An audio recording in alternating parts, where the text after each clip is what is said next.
Napoleon marched on Russia with 500,000 men. He marched the titan of countless victories and the peerless champion of Europe. He would return with less than 20% of his forces, humiliated, bleeding, wounded. And this is the wound that would tumble one of the greatest empires the continent had ever seen. This is No One Is Competent.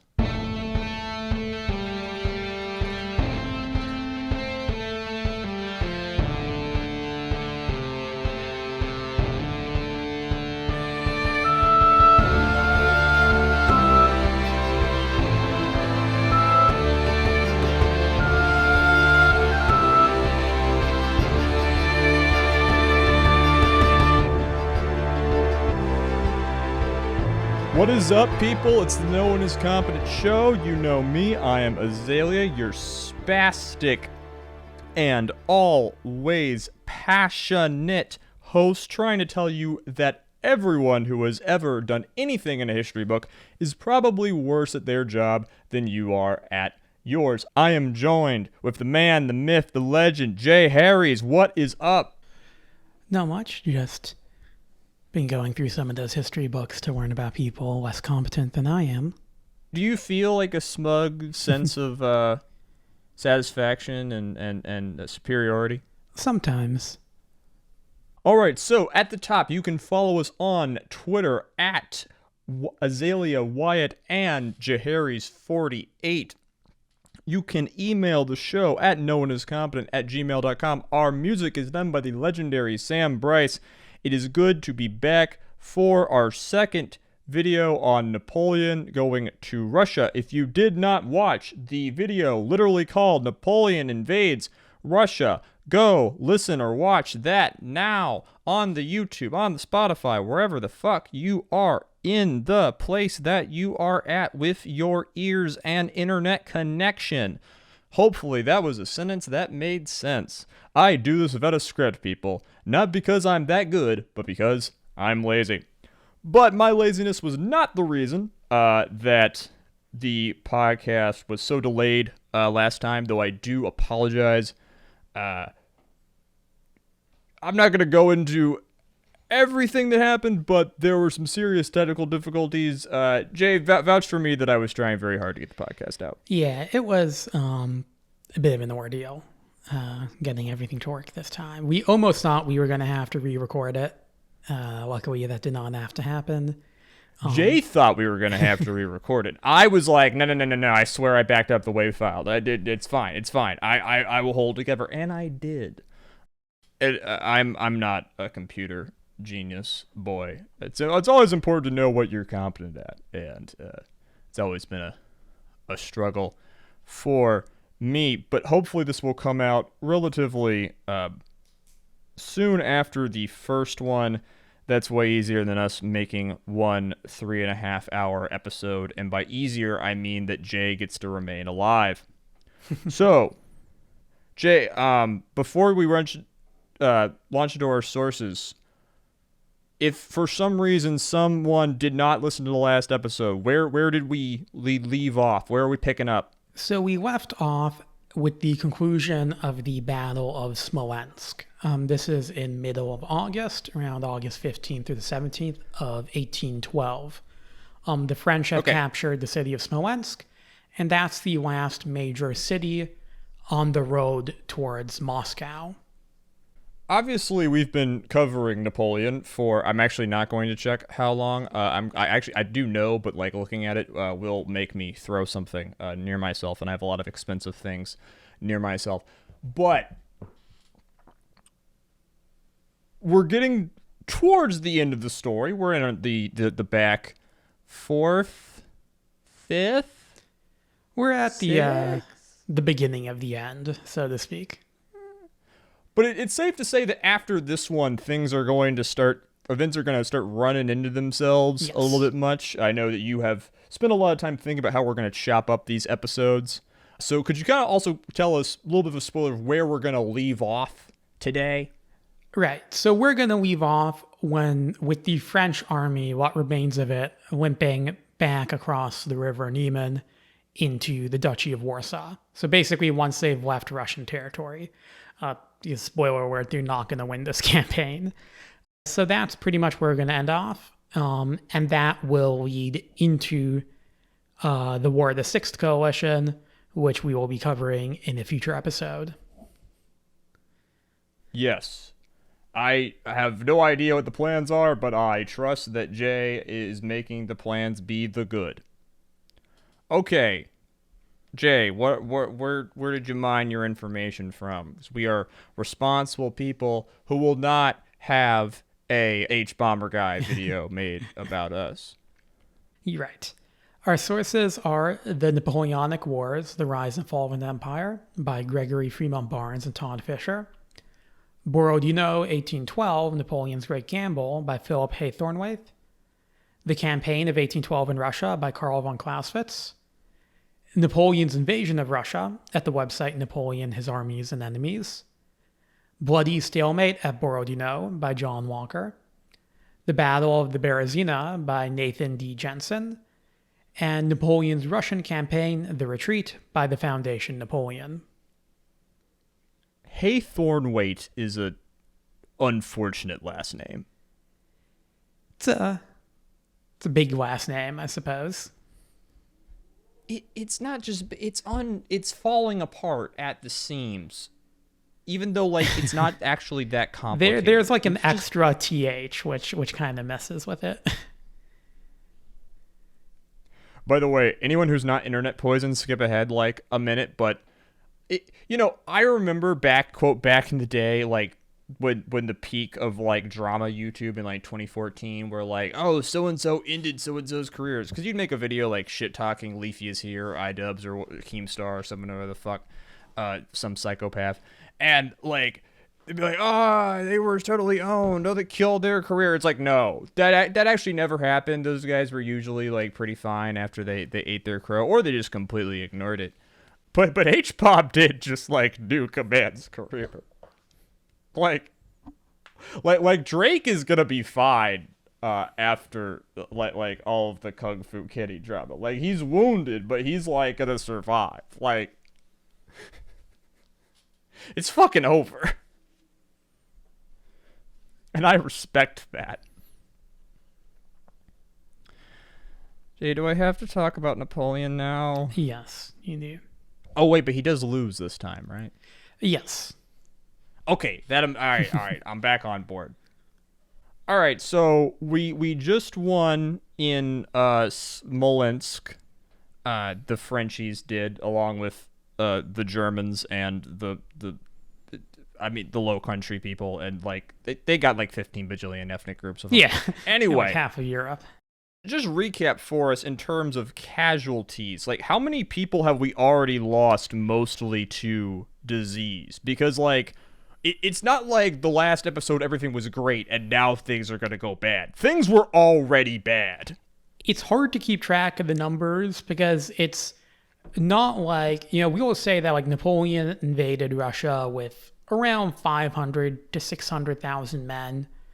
That doesn't mean you had 500,000 men all like in Napoleon's camp. You have people who are in flanking forces, you have people who are garrisoning villages and whatnot. So that whittles down the size of the army. But like Napoleon's main force we can think of at the start of the invasion being maybe around 300,000, 250 to 300,000. By the time they're leaving Smolensk, they're down to around 120,000 or so men. So we're already half dead. Yes. And I'd like to say, like, you kind of brought the numbers down, but to bring the numbers back up, all those numbers for troops doesn't count, like, the camp followers and hangers-on. And the whole... Remember, people, there are always whores. I will not let sex workers be erased from history. And obviously, like, they're not keeping very clean track of how many people are dying from yellow fever on, September 9th as opposed to September 10th. But suffice to say, around half of them or more have already dropped dead, mostly from disease. Correct. But I mean, that's less people to feed. Yeah. You got a more lightweight army. I guess, like, they had to have known as part of like the grim calculus of war. And by grim calculus, I mean that Napoleon and everyone around him are complete psychopaths who don't view these people as equal humans. I'm sure they didn't expect this much disease to happen, and they expected this to be over faster. But like, yes, that is correct. They had to have expected to lose at least 20% of these people, right? Yes. Whenever you're going on a campaign, especially in this era, you are factoring in just a slow drip of losing men to disease and desertion. Everybody knows that's going to happen. They were not prepared for the rate with which disease would impact the army. In particular, we mentioned last episode, there was an outbreak of typhus, and that is something which they hadn't really prepared for. So the rate at which they're losing men is faster than they would have expected.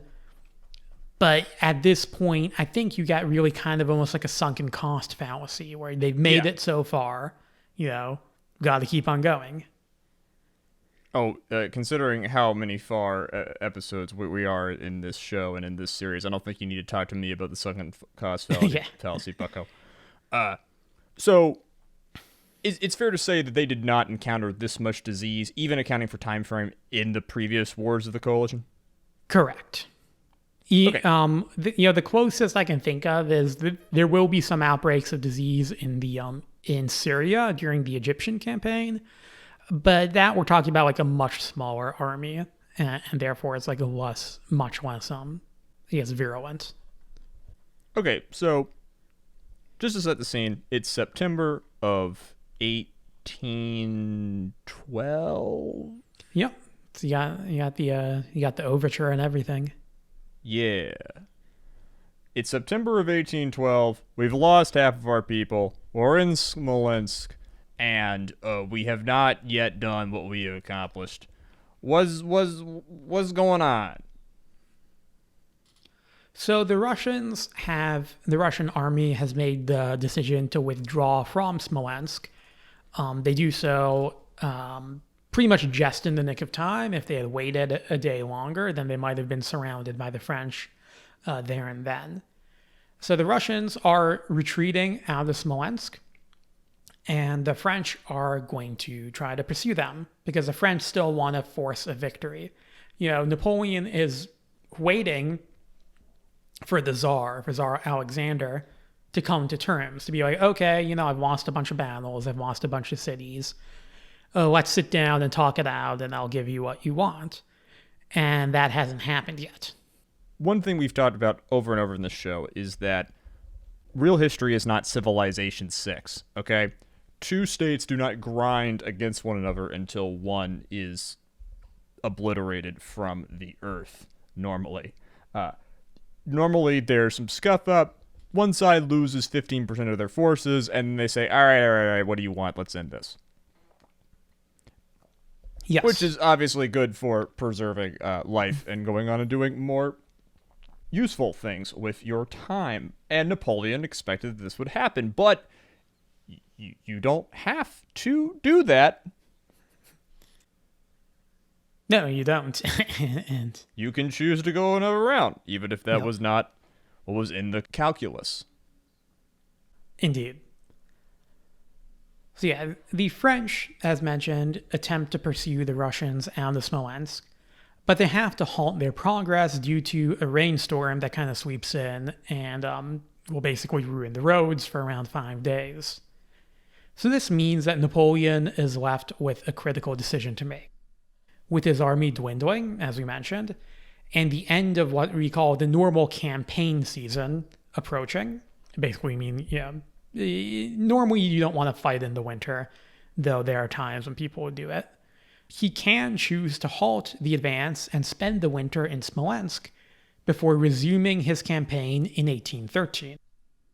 Alternatively, he could keep up the pursuit and try to force a battle by the end of the year. Moscow is 280 miles away. It's a long march, but there are no real obstacles in the way. There's no city, there's no geographical obstacle besides the sheer distance. Besides the quality of Russian roads. Yes, and the quality of Russian roads as well. By the way, he also fought the Fourth Coalition War in the winter, right? Correct. At a Friedland and Eylau, especially the Battle of Eylau, Yeah, very which took place miserable. in the But middle of middle of a blizzard. this is a thing they are willing to do already. Yes. Now, Moscow at this point in time is not the capital of Russia, but is still a city of significant importance to the Russian people. So Napoleon is convinced that Alexander will have to commit the army to the defense of Moscow, or he'll risk losing face with the people and the nobility.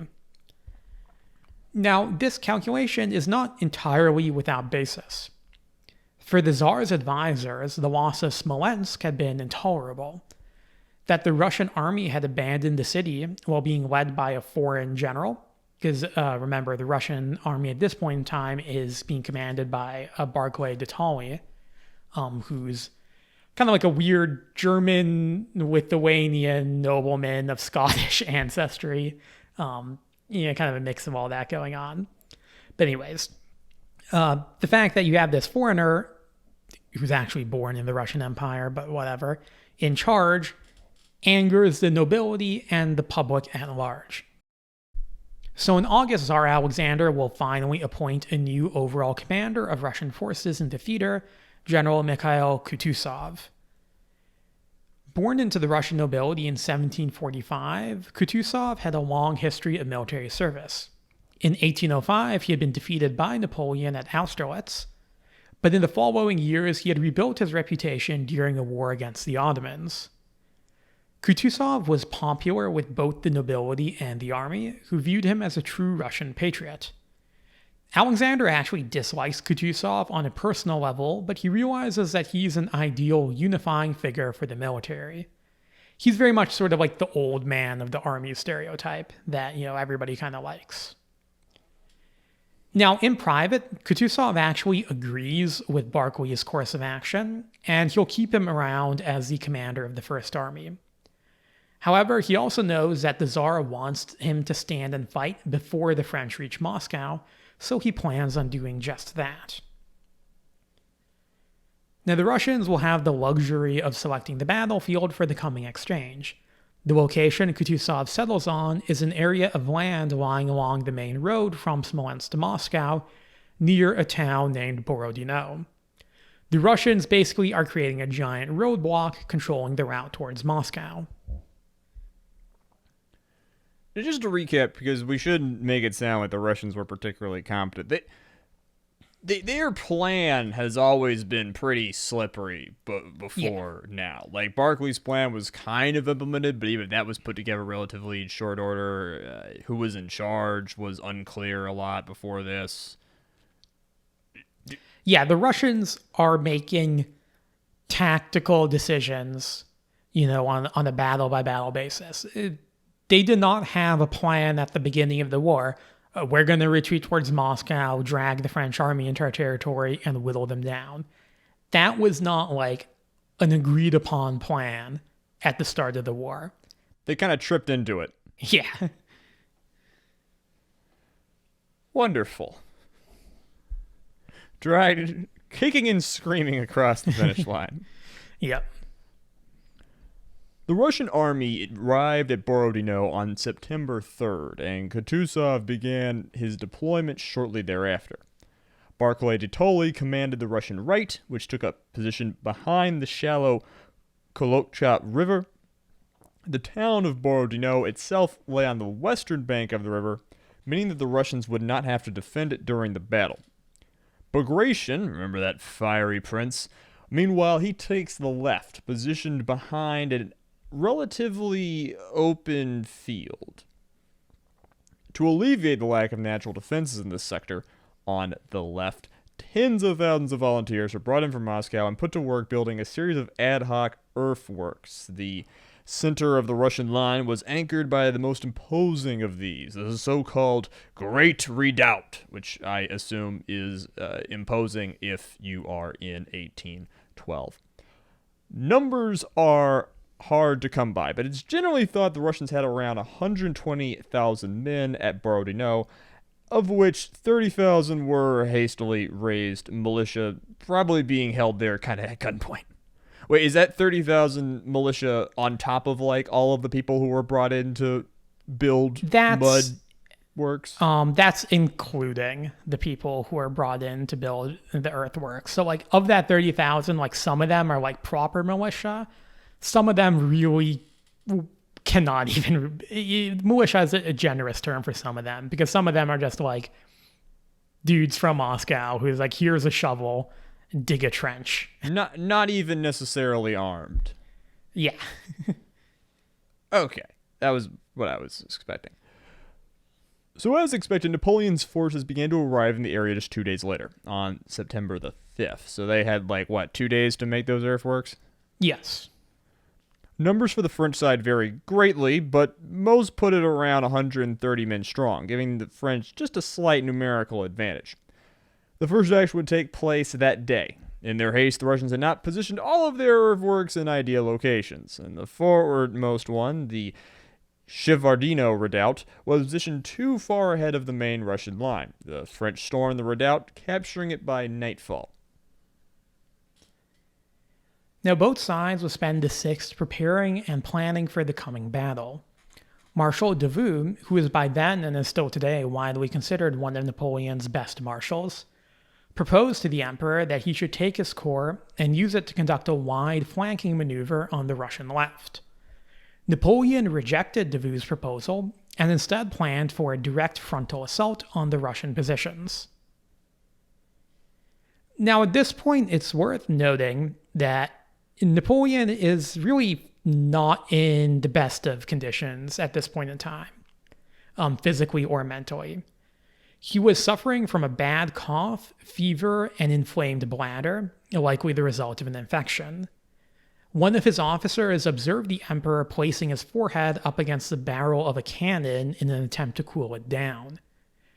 The harsh nature of the campaign seems to have been getting to him, and he was observed as being unusually morose and even depressed in the run-up to the battle. Indeed, throughout the campaign, Napoleon had come off as a bit more distant than usual, leaving much of the leadership to his subordinates and rarely venturing outside of his command tent. The coming battle would be a little different. Napoleon would spend the bulk of it in his temporary headquarters at Borodino, which is well behind the main area of action. Coincidentally, the same can actually be said for his Russian counterpart, General Kutuzov, who would leave the bulk of the day's decisions to his subordinates. We haven't talked a lot about the personality of Napoleon, because that's not fully our style on this show, other than to say that he's, very bold and very arrogant. Things that helped him out a lot in life until they suddenly didn't.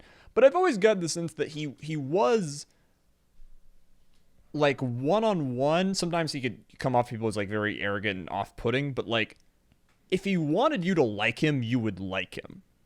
Yes. Especially when he was with the boys of his generals. Like he weeps when was it Marat who dies in the Fifth Coalition? No, it's Marshal Lannes. Lance dies. Yeah. Like he did have very personal relationships with these people, and this is probably, I imagine, quite the sea change in his behavior. Now, it's, as we can see, pretty understandable sea change if he's really sick and reason to be depressed. Things are not going well, but suffice to say, he is not in his best condition, and he's maybe getting a little in his head. Yeah. The morale was high throughout the Russian lines on September 6th. Tired of the constant retreating, most of the soldiers were looking forward to finally being able to stand and fight the French invaders. Orthodox priests were brought in to parade a grand icon of the Virgin Mary and Child in front of the Russian soldiers, feeding into their religious fervor. The feeling in the French camp was more pensive. Most of Napoleon's soldiers are hungry and cold. That being said, they would still fight hard, though, in search of the decisive victory that they had been chasing since June.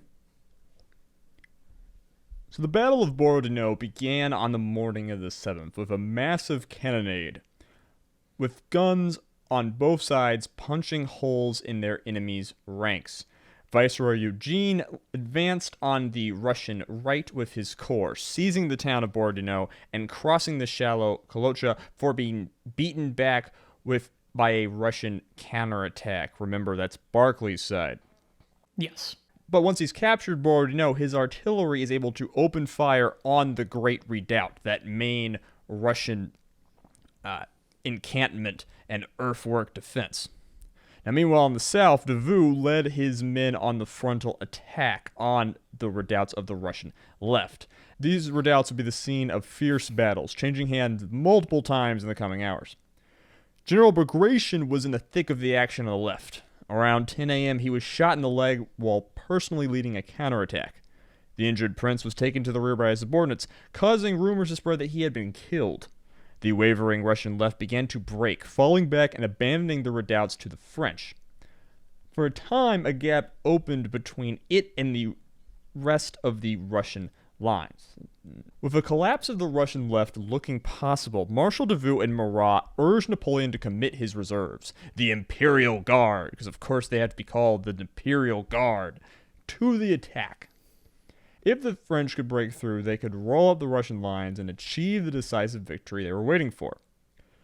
To the dismay of his marshals, Napoleon refused to commit the guard, stating, "If there is another battle tomorrow, where is my army?"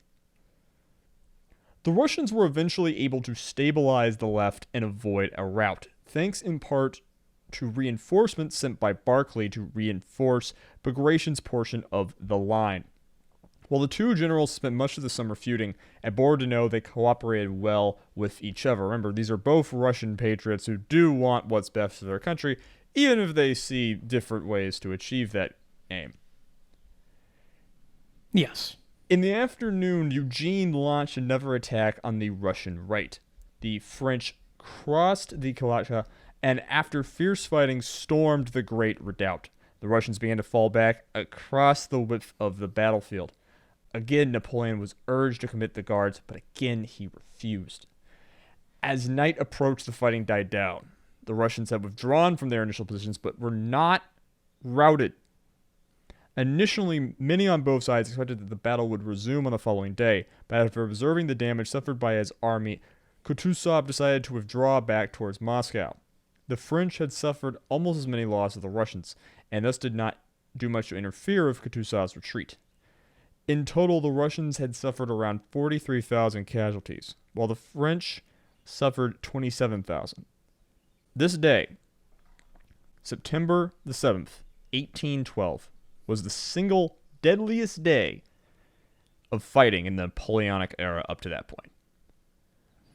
So, just my analysis, I'm just like, the guy here to make jokes, but I've watched a lot of Napoleon do a lot of wars, and not committing all of his forces for a knockout blow.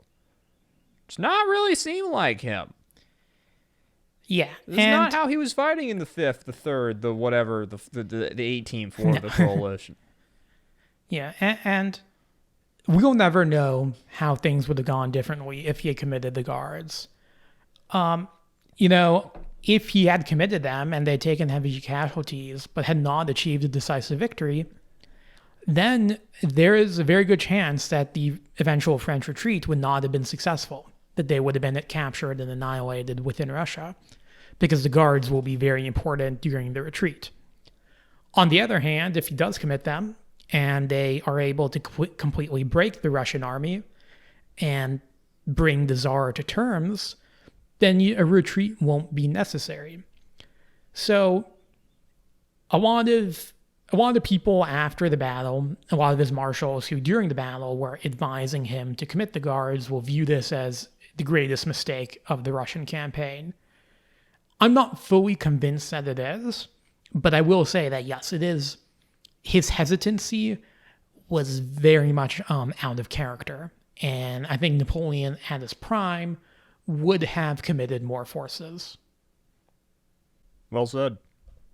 So anyways, the purpose of Kutuzov's stand at Borodino was to halt the French before they reached Moscow. Given the poor condition of his army following the battle, Kutuzov instead made the decision to pass through Moscow and abandon it to the French, rather than attempt a defense of the city. A large portion of the civilian population, potentially over 2/3, left with them, streaming out with all they could carry. The French finally enter Moscow on September 14th. By that point, Napoleon's force had little over 100,000 men remaining. Contrary to popular belief, the hot summer months had claimed more lives than the coming winter would. The survivors expected to capture one of the grandest cities in Eastern Europe. What they got instead was a desolate corpse. Already, fire could be seen in one part of Moscow. Over the next 4 days, the fire would spread, ultimately destroying 3/4 of the city. The burning of Moscow has long been a matter of historical debate. In the immediate aftermath of the event, the culprit seemed obvious. The Russians had deliberately set fire to Moscow before leaving it. French officers and soldiers reported catching saboteurs left behind for this purpose, and indeed the governor of Moscow, Fyodor Rostopchin, had previously boasted that he would rather burn the city than abandon it without a fight. If nothing else, he did clearly order all the firefighting engines to be removed from the city as a part of the withdrawal.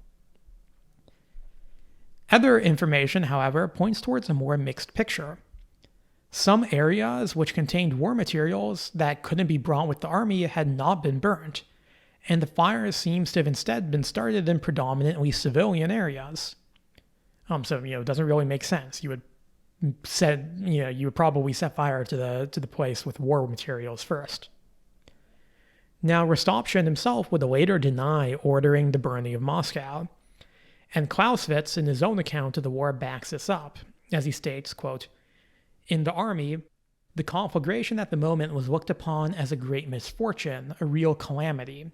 Rostopchin, whom the author had occasion to often meet with in a small circle some 8 days after the event, moved heaven and earth to repudiate the idea of his being the incendiary of Moscow, an idea that arose at the time." Now, Clausewitz theorized that the fire was started not intentionally, but likely accidentally, possibly in the chaos of the Russian withdrawal. Others have theorized that there were probably multiple fires started throughout Moscow, some probably by the campfires of French soldiers. Regardless of what the cause was, Moscow burned. So they show up, and not only is almost everybody gone, but the place is on fire. Yes. Still, Moscow's capture was seen as a triumph by Napoleon and his army. With the historical city of the Tsars now in French hands, surely Alexander's gonna sue for peace. Meanwhile, the army could still enjoy the spoils of victory. A Polish soldier described the scene such: "In our camp alone there was vast quantities of silver, enamel, gold, linen, precious gems, and furs that men may sleep on, and more was being brought in on a daily basis. In addition, there was a whole mass of objects, such as chairs, torches, and so on, which the looters were forcing Russians, as drunk as themselves, to carry. Most of the objects were quickly snatched up by dealers who paid ridiculous prices and appeared out of nowhere. So it was that starvation quickly gave way to excess. Our camps were overflowing with fresh and preserved meats, smoked fish, wine, rum, cognac, and so on.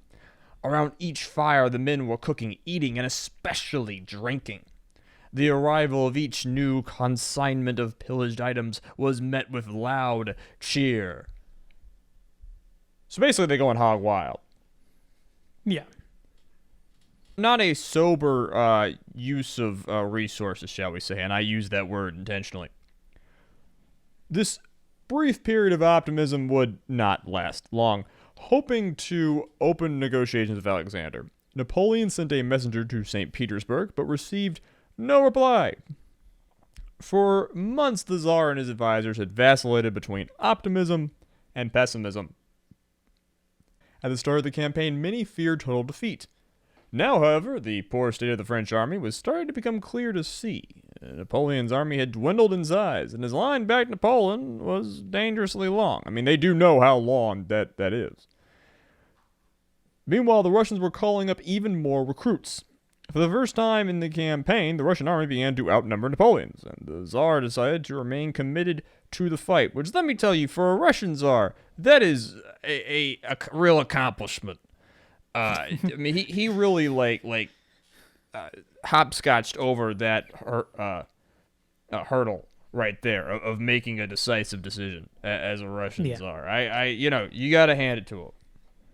It'll also probably help that, he allegedly receives, visions from God, in his dreams. And, he says that, oh, that's when, I found out that I'd, been basically appointed as the savior of Christian Europe against, the heathen French. Why not? Because remember, these people view Napoleon as, possibly the Antichrist. Napoleon will linger in Moscow for over a month, holding out hope for a response from Alexander. The weather up to that point had been relatively warm, giving the French some false sense of comfort. The Russian intention became clear on October 18th when Kutuzov's army attacked a detachment of French soldiers stationed near the village of Tarutino, not far to the south of Moscow. A quick response from Murat saved the French at Tarutino from total defeat, but the battle made it clear that the Russians had no desire for peace talks. Napoleon ordered the retreat just a day later. Now, Napoleon had three options for the retreat from Moscow, three potential directions to take his army.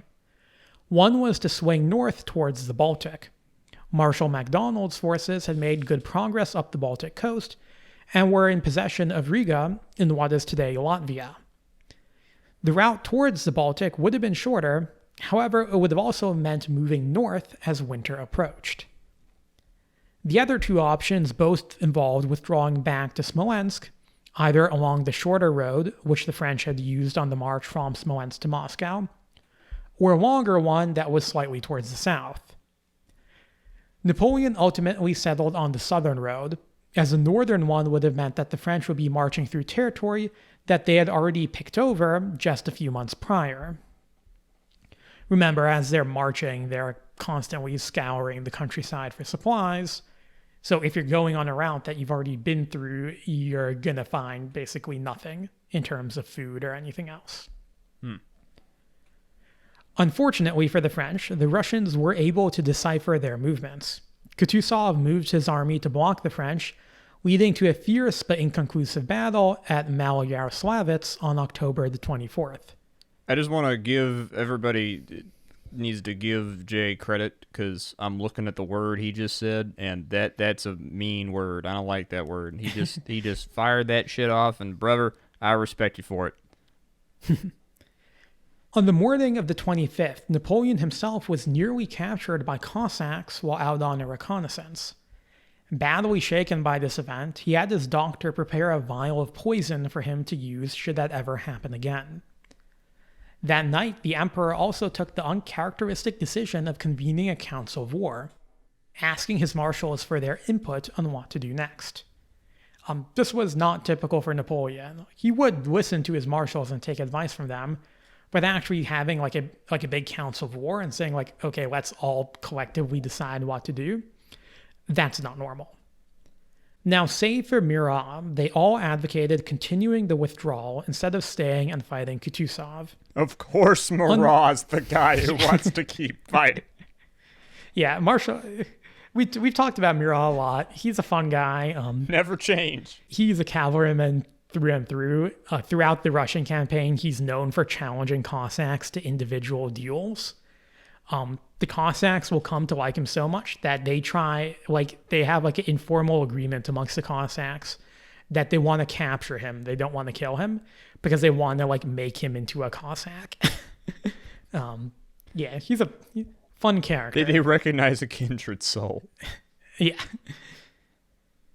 So, unbeknownst to the French, Kutuzov actually came to a pretty similar decision, to let the French go rather than press the attack. Having been stung once by Napoleon at Austerlitz, Kutuzov now seemed reluctant to face him in a straight-up battle. In any case, by blocking the southern road, he ensured that the French would have to switch to the northern route and leave the way they came. The French retreat quickly became a desperate affair. I mean, no one feels good about retreating. These guys are already very sick, very hungry, and increasingly quite cold. A few days after Maloslavets, they marched back through the corpse-laden field of Borodino. See all your buddies. On November the 4th, temperatures plummeted and the first serious snows began.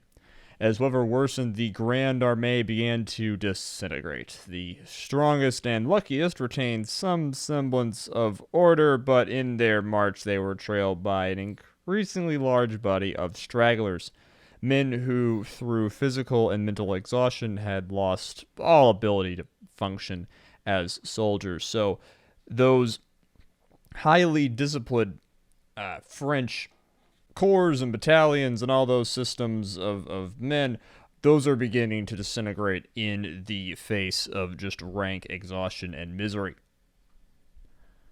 The French arrive on Smolensk on the 9th of November.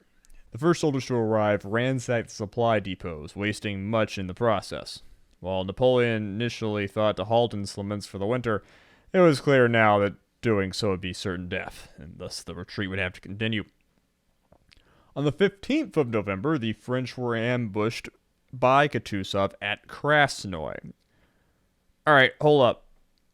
What makes him change his mind? I thought Kutuzov was once bitten, twice shy.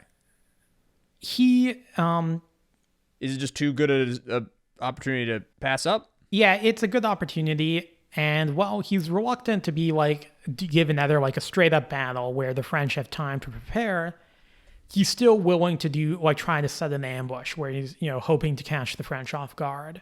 He doesn't want a Borodino type situation where it's okay, we have a straight up battle. And I think at Maloslavets, the Russians had initially attacked and had some advantage, but the idea is the fighting didn't finish on the first day, so that means that Napoleon will be able to reform up and give a conventional battle. And Kutuzov is very reluctant to give a conventional battle to Napoleon. All right, that's fair. Now, the French managed to fight their way through this attack, thanks in part to 2 entire regiments of the Imperial Guard sacrificing themselves in order to permit the rest of the army to withdraw. Kutuzov did not immediately pursue. He's excessively cautious here, likely throwing away another opportunity to completely crush the French army and capture the emperor. As the French army escaped from Krasnoye, they set their sights on Minsk in what is today Belarus.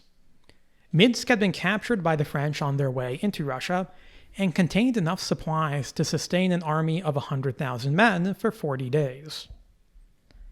Lying between Napoleon's army and Minsk was the Berezina River. Normally, this river would have frozen over by November, allowing for soldiers to cross it at any point. Unfortunately for the French, a brief thaw had rendered the ice too thin to be safely crossed. Oh no.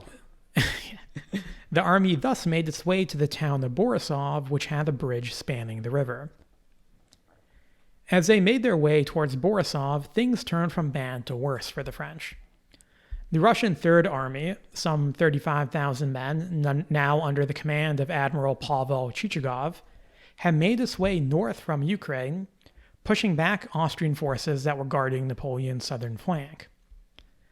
On November 16th, they captured Minsk, and a few days later they occupied Borisov, blocking the way across the Berezina. The French advance guard was able to retake the town, but not before the Russians destroyed the bridge. As Chichagov blocked the path to the west, 2 other Russian armies converged on Napoleon's army. A force of 30,000 men under General Wittgenstein approached from the north, while the main body of the army, some 65,000 men under Kutuzov, which had kept up their pursuit, were coming now from the east. So basically you have 3 armies converging on the French. Numbers vary on the size of the French army, but most estimates put it at around 30 to 40,000 effective combatants, and a further 40,000 stragglers and followers. The stragglers could not be counted on in combat, meaning that the French were facing the likelihood of being trapped by a Russian force 3 times their size.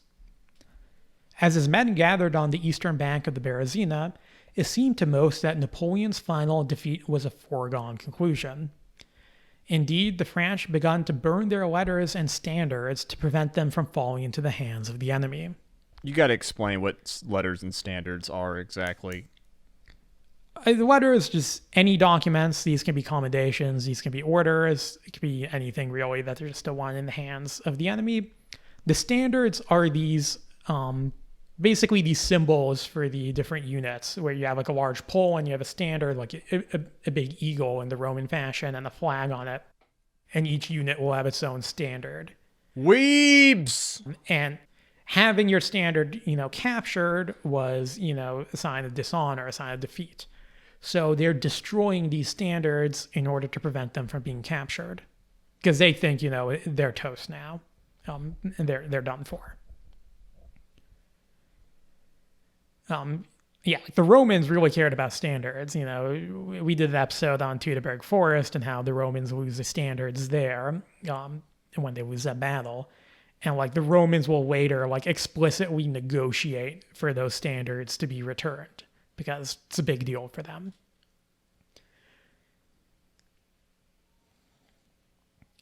As Admiral Chichagov stated in a proclamation to his men, quote, "Napoleon's army is in flight. The person who is the cause of all Europe's miseries is in its ranks. We are across his line of retreat." All that was left to do was to contain the French emperor and await the arrival of Wittgenstein and Kutuzov. The campaign in Russia up to this point had seen Napoleon at his worst. Now, with his back up against the wall, some of his old energy seemed to return to him. Under Napoleon's orders, Marshal Oudinot's men scouted the river for potential crossing points, eventually finding a ford in the river suitable for bridging near the town of Studentia to the north of Borisov. Immediately, a flurry of orders went out to prepare for the crossing of the river. To the south of Borisov, French soldiers faked preparations for a river crossing. Camp followers were brought along to bolster the number of this decoy force and make it appear more convincing. And French officers interviewed Russian peasants about the suitability of the southern river crossings before releasing them with the intent that they report their experience to Russian authorities. All right, it's like we're awake, like we're doing real shit here. The deception worked, successfully convincing Chichagov that the French would make their crossing to the south. The Russians duly began to shift their forces to face this decoy operation. Unbeknownst to the Russians, the French had actually begun construction of a series of bridges to the north of Studentia. Time was of the essence, as the army had to cross before the arrival of Wittgenstein and Kutuzov. The town of Studentia was disassembled for timber, and Napoleon's engineers waded chest-deep in freezing water to build 3 bridges across the Berezina. The majority of them would die in the process. Holy shit. Goddamn. But by the 26th, the bridges were complete, and the army began to cross unopposed. By the 27th, the bulk of the French army, including Napoleon himself, was across the Berezina. The Russians, however, had caught on to the plan. On the western bank, Chichagov's men turned north in an attempt to push the French back into the river. While on the east, Wittgenstein's forces had begun to reach the area. Fighting commenced on both sides of the river and would continue through the next day. With the majority of their men across, the French were able to hold off Chichagov on the western side of the river. On the east, the 9th Corps, under Marshal Victor, formed a rear guard, tenaciously holding off Wittgenstein's Russians as a blizzard swept into the area. Let's go! An entire French division was lost in the confusion, having marched straight into Russian lines in the midst of a snowstorm. F's in the chat. Only with the support of the artillery, now stationed on the opposite side of the river, was Victor's corps able to hold out. Night brought the fighting to a close and allows Victor's men to withdraw across the river. While the surviving effective portions of the army had successfully crossed the Berezina by the morning of the 29th, the vast majority of the 40,000 or so stragglers remained on the eastern side. French officers and engineers attempted to get as many of these men and women across the river as possible, but most were too physically or mentally exhausted to move. With Kutuzov's forces finally arriving on the scene, the army had no choice but to destroy the bridge and abandon the stragglers. Upon witnessing the burning of the bridges, the stragglers belatedly realized the peril they were in. Thousands plunged into the freezing river in an attempt to swim across it. Virtually all would die. Others were cut down by Cossacks and regular Russian forces that descended upon the camp. The rest were taken as prisoners. Most of them would die in captivity. Just a brief note, the Russians are taking prisoners throughout this campaign, but especially at this point, the Russians themselves have very little supplies because, they have their own logistical issues. And that means if they can barely feed their own soldiers, they're not really going out of their way to give much in the way of food or medical attention to prisoners. So most prisoners will also die after being taken captive. A Russian artillery officer described the scene as such, quote, "Crowds of people, including many women, children, and infants, had moved down to the ice-covered river. Nobody could escape from the terrible frost. No one could ever witness a more terrible sight. The river was covered with ice which was as transparent as glass. There were many dead bodies visible beneath it across the width of the river." So Berezina was a strategic victory for Napoleon. The French had managed to escape envelopment and were able to continue the retreat. This victory, however, came at a steep cost. The French lost around 25,000 effective soldiers in addition to the 30 to 40,000 stragglers.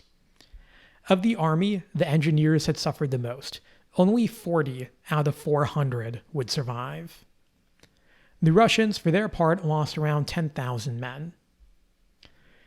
A few days after this battle, the temperature began to plummet even further, prompting the Russians to finally give up the pursuit. As the survivors of the Grand Armée limped west towards the Polish border, Napoleon began to make preparations to leave the front. News had reached him of the events that had occurred back in France a little over a month prior. On October the 23rd, a group of generals with Republican sympathies had attempted a coup d'etat in Paris, announcing to the public that Napoleon had died in Russia and using that as a pretense to form a provisional government. The coup had quickly been suppressed, its ringleaders executed just a few days later, but it was a sign of potential fracturing of Napoleon's political support. We haven't talked a lot about the political situation in the homeland, Jay, but I can't imagine that happening 3 years ago. No. Most concerning for the emperor was that many of those who passively accepted the news of his death did not act to crown his son as his successor. Remember, this is a man obsessed with securing his legacy at this point. In addition to his political worries, Napoleon was obviously concerned with the state of the army. The Grand Armée had been shattered and would need to be rebuilt. It was with these concerns in mind that Napoleon made the decision to leave the Russian front. The Emperor's whirlwind flight began on December the 5th, his carriage accompanied by a small group of guards. On the 18th, they had reached Paris, having crossed 2,500 kilometers in 13 days. Yeah, so basically he ditches with a couple, around 30 or so guards, and they're constantly on the move. They're stopping town to town to get new horses and whatnot. That's how they're able to make that distance in such a short period of time. In hindsight, Napoleon's decision to return to France to oversee the raising of a new force was probably the correct one, but at the time it was viewed as an act of cowardice by many of his soldiers. In his stead, Marshal Murat was appointed to the head of the army. On December 9th, the French army, by now reduced to around 20,000 men, reached the Niemen River and began to cross back into Polish territory. For much of the retreat, Marshal Ney had been in command of the rear guard, routinely heading off attacks from Cossacks and regular Russian forces. In one instance, he even led his men across a frozen river, climbing up its steep banks on all fours to escape Russian envelopment.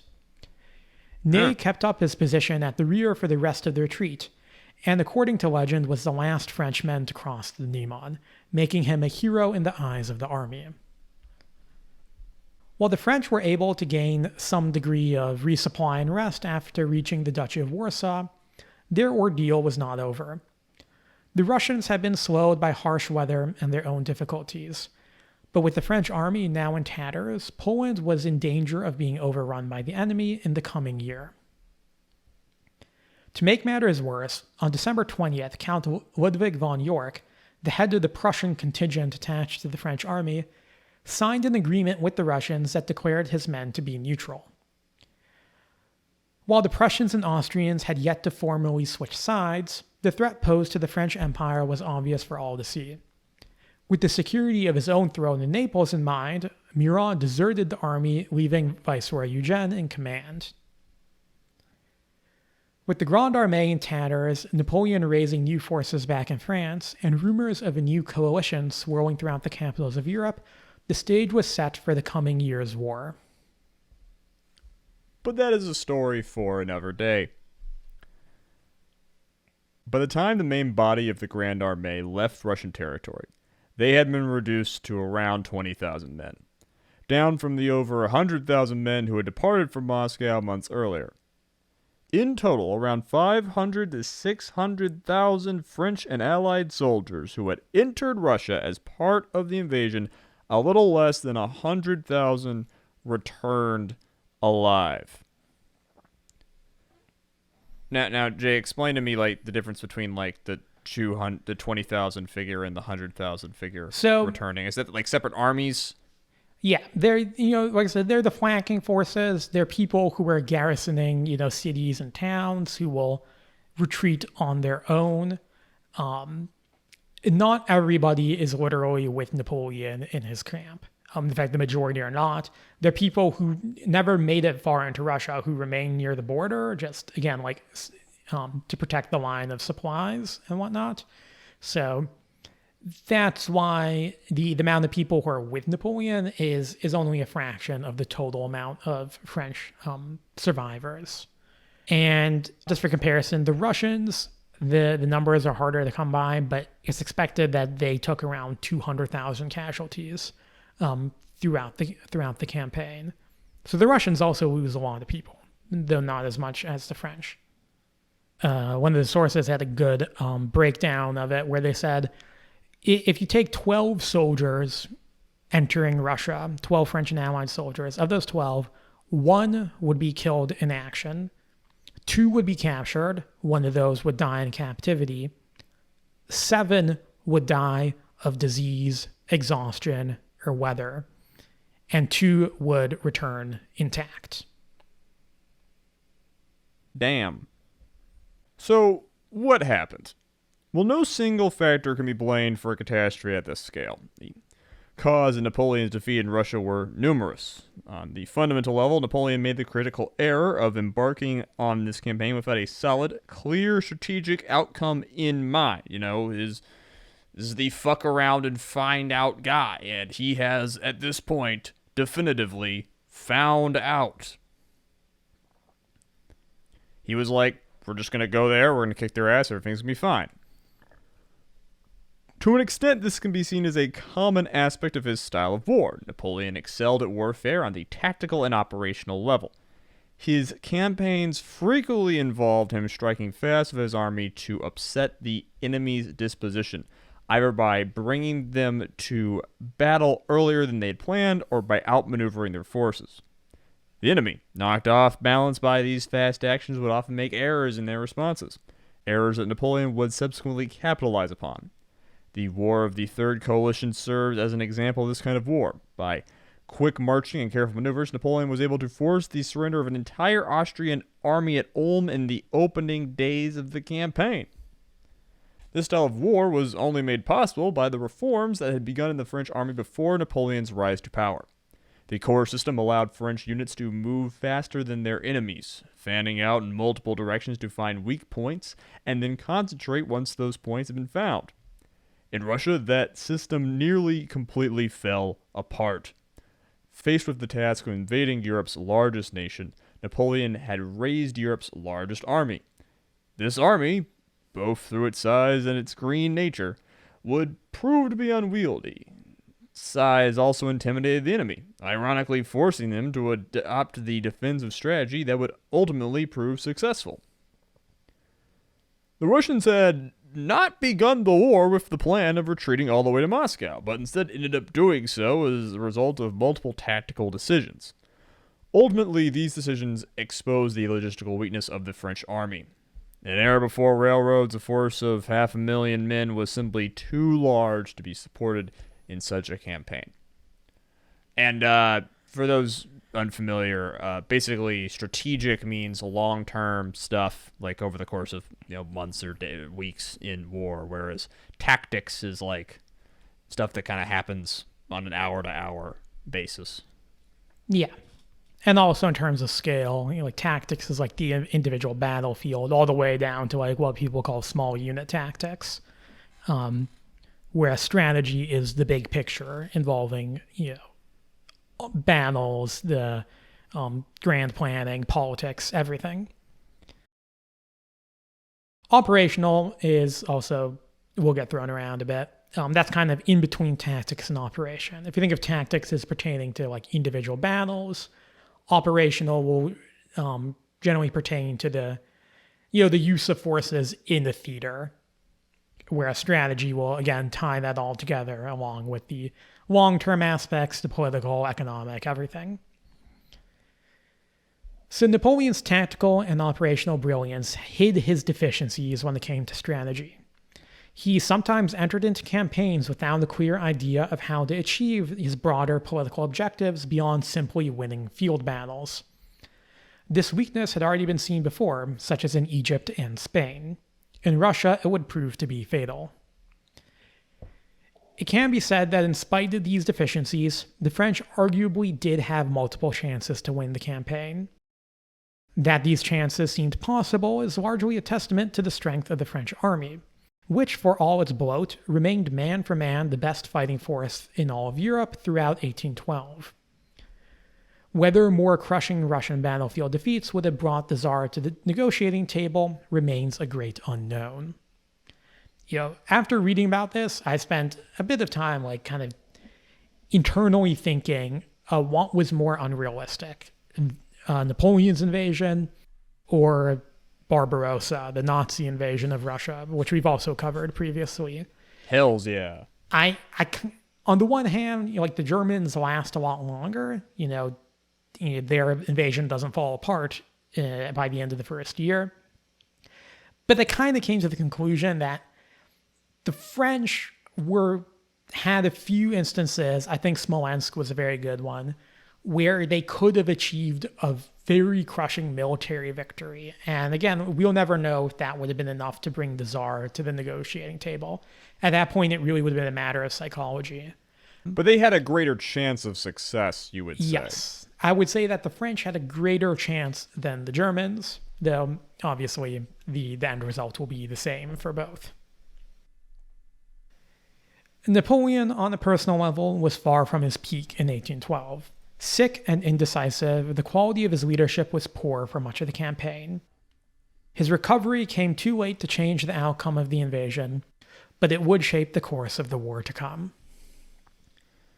Would it be safe to say that even though he was not at his best during this campaign, he was also micromanaging a little more? Yeah, actually, that's a perpetual problem with Napoleon. I mean, he'll be micromanaging stuff in France while in a tent in Russia. He is a habitual micromanager. So, to a certain extent, I think that kind of backfires him on a little bit, where he gets bogged down in a bit of the weeds and kind of loses track of the bigger picture. And this is something we've pointed out before, where he has all of these marshals, and besides, I guess, that one time he wanted the whole council once everything had already gone to shit, he doesn't really trust them to make a lot of decisions on their own. Yeah. It's kind of what's the point? Yeah. So, I would like to close by talking not about Napoleon, but about the Russians. So, how much did they do well versus how much did they kind of luck into victory and let their opponent hang themselves? That is the big debate. Do you have to give it to them? I would partially give it to them where, there's the kind of the Russian nationalist approach. It's like, it's all according to Keikaku. And this is everything went exactly as Man, they the predicted. 45-year-old history-loving dads who listen to this podcast, they're having a great time. Yeah. You put a really translation wondering, note on that. Who's like made it all the way, just like not fully aware that this podcast is made by two completely internet poisoned weebs who like this is the reason that we get to make fun of Napoleon for what he's interested in. Okay, it's because he is one of us. Yeah. Anyway, but go on. So I think that as we've covered, is definitely not true. There's the alternate interpretation where the Russians are all kind of a bunch of bumbling idiots, and really the French kind of defeat themselves. I think that's also a bit uncharitable. There are Russian commanders, I think Barclay de Tolly especially, who make correct decisions. I mean, they fought like well in several battles. They came close, but they didn't rout. Like they were. Were there any like attempt to modernize the Russian military along the French system? Were they adopting any reforms? We didn't really go over it. There were ongoing attempts to modernize the Russian army at this time. Most of those attempts, they're kind of like half implemented by the start of the invasion. But yes, they were learning from the French. And actually, General Barclay was one of the guys in charge of implementing those reforms. Decisions such as, making extensive use of the Cossacks as well as of irregular forces, which we mentioned more in our previous episode, the armed peasants and whatnot.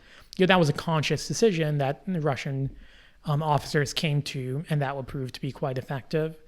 And, just their level of tenacity and the fact that they were willing to, not give in and not come to the negotiating table, even after the cities that we've been mentioning are big cities, like losing, Vilna, Minsk, Smolensk, in succession. That's like, if the U.S. was like, okay, we've just lost Boston, New York, and Baltimore or something. Like these are major cities that they're losing, and they're willing to keep on fighting. So obviously the Peninsular War has involved a lot of like civilians getting involved because like, we're kind of on the ground in Spain. Yeah. And we've seen cities get occupied like Vienna, but I'm not really in our whole, besides like when the French kind of briefly have a sort of civil war of their own in the counter-revolution in like 1790s, like I'm not really remembering a lot of like civilians getting involved in these coalition wars. And when the Russians were defeated in the Fourth Coalition, they're fighting a long ways from home. Is it just fair to say that this one was personal? Yes. Yeah. In the Fourth Coalition, they're mostly fighting in Poland. And in Poland, the civilians, for reasons which people might understand, are generally not as pro-Russian. You have to remember, Poland was an independent country in its own right, the Polish-Lithuanian Commonwealth, until relatively recently. Once the French army actually gets deep into Russia, and once they start their usual practice of gathering supplies just by looting the countryside, it starts to become very personal. And you say, well, like, why doesn't that happen in Prussia or in Austria? I think a part of that is the fact that those wars are relatively quick.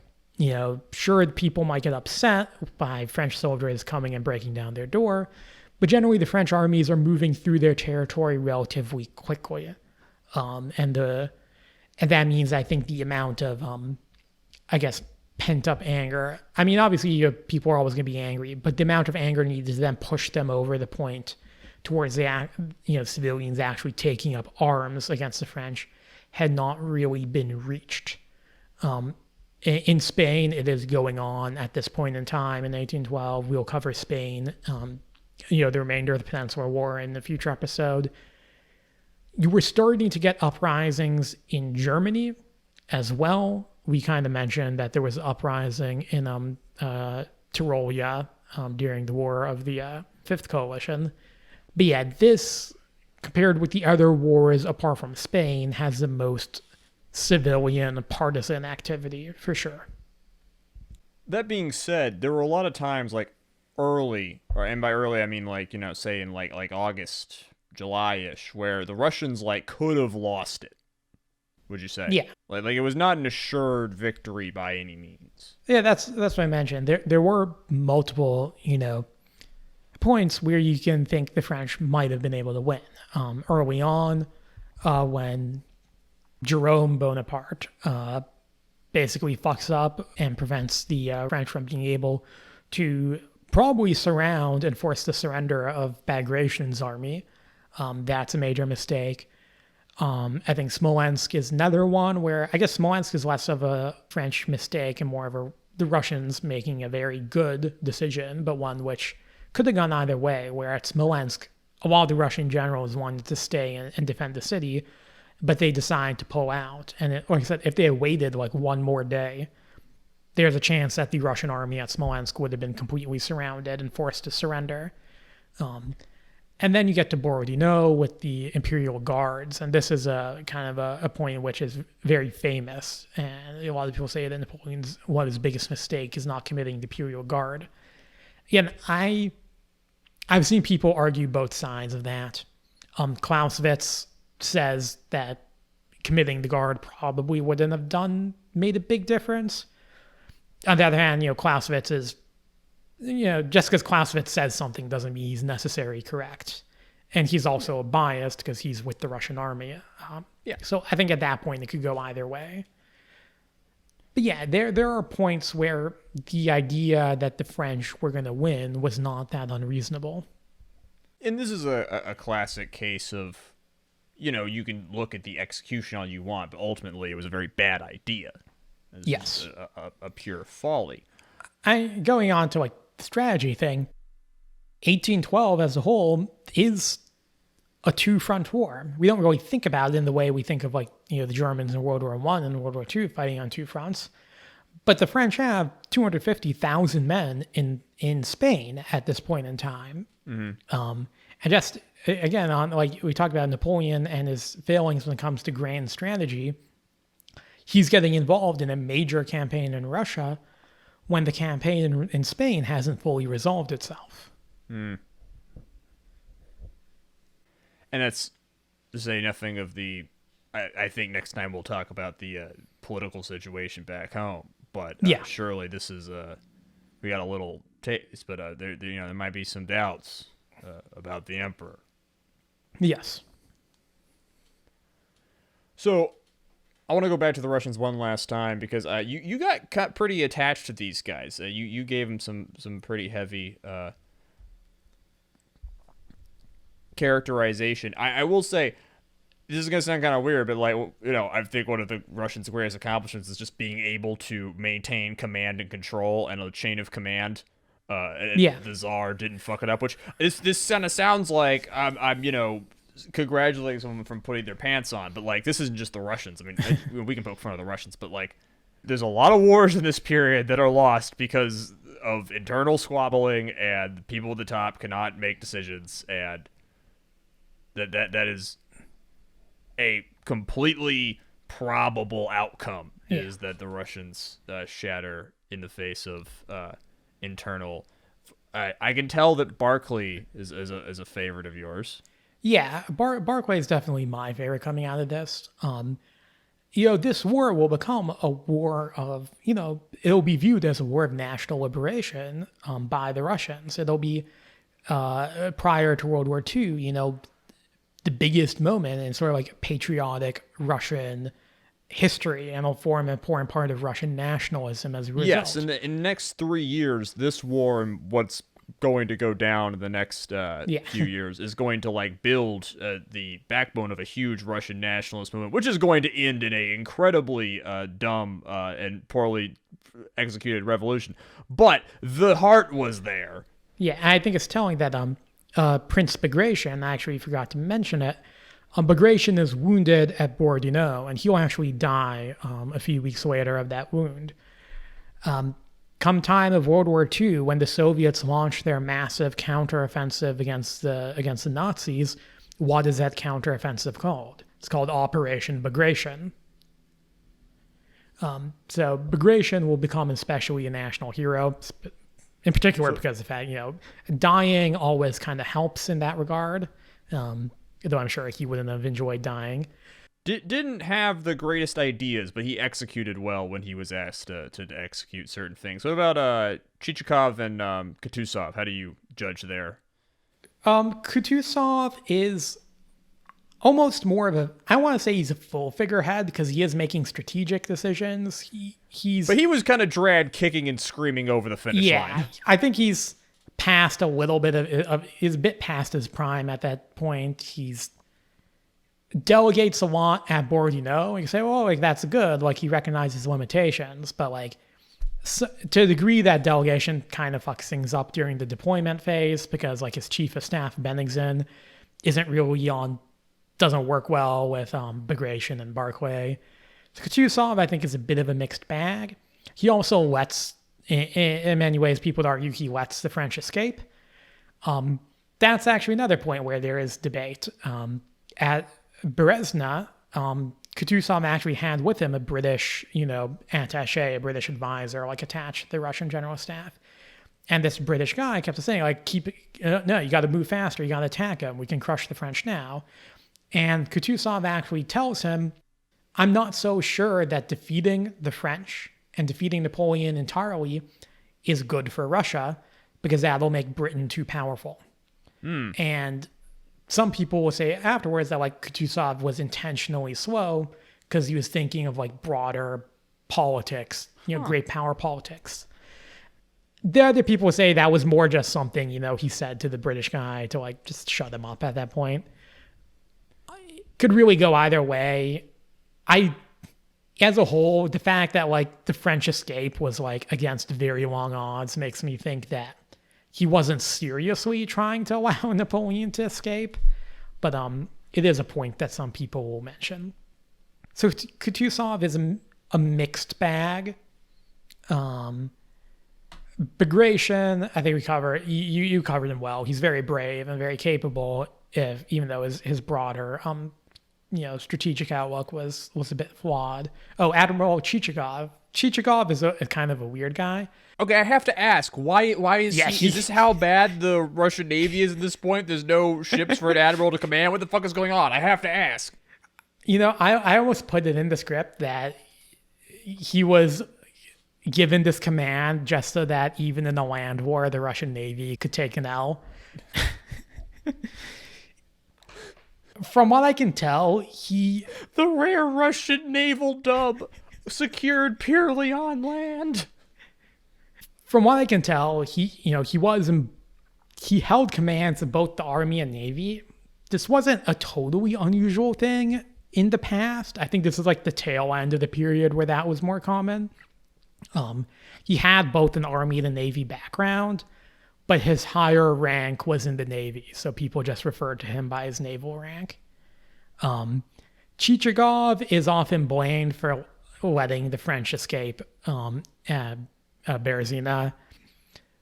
I think that's a little bit harsh because most of the other Russian officers, including Wittgenstein and Kutuzov, kind of concluded that they would have also probably made the same decision.